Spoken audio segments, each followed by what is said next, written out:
What to do when your tenant doesn't pay rent.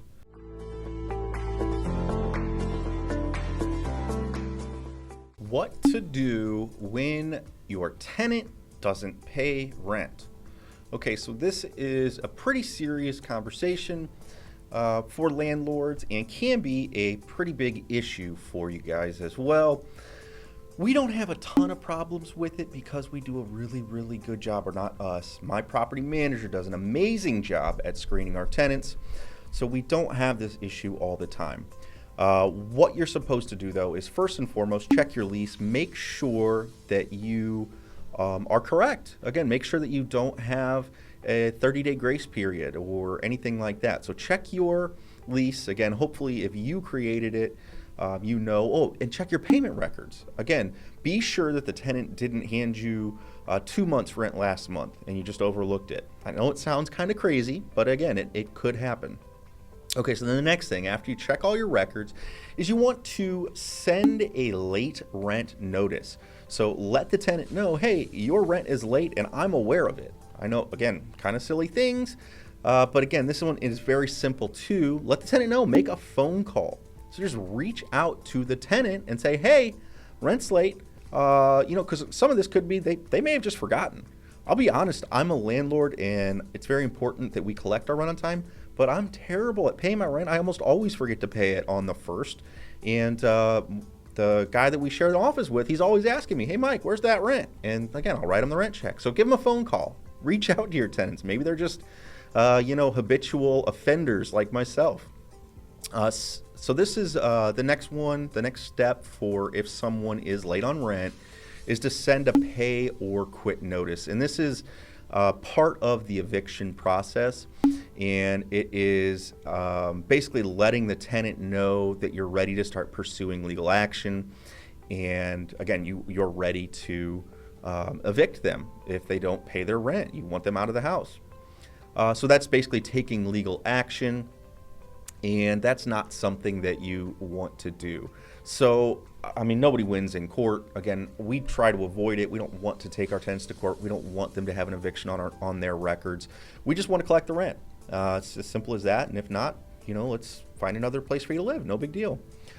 Important things to remember about all this is act quickly and consistently with all of your tenants. I am a big proponent of after 5 days, we are going to file on our tenants. Now, if they pay the rent in full, we will drop the case, no big deal. But we are going to file for eviction after 5 days. One thing I find very helpful, a great resource, is nationalevictions.com. Just found this not too long ago. But you can go there to find out state-specific advice on evictions because each state is different.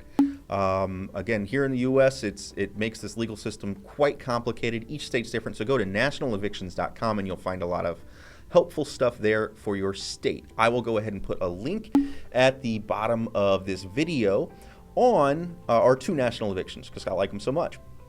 Okay, so then here's another thing to remember is try not to accept a partial payment from a tenant. Sometimes the partial payment is going to be seen as I'm not sure what it is, but it basically makes it harder for you to continue with the legal action. So don't accept the partial payments once you've gotten to this point. They've got to pay in full to stop things. You also want to make sure that you're taking extremely good notes and keeping good records.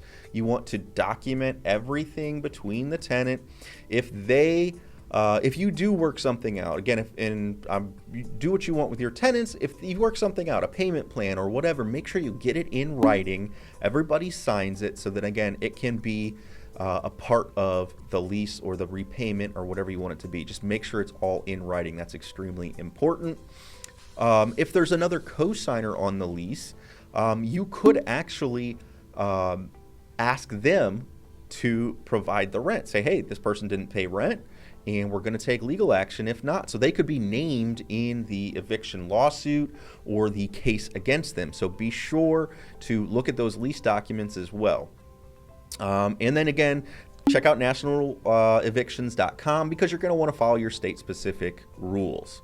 So that's basically what what you want to do if your tenant is late on rent.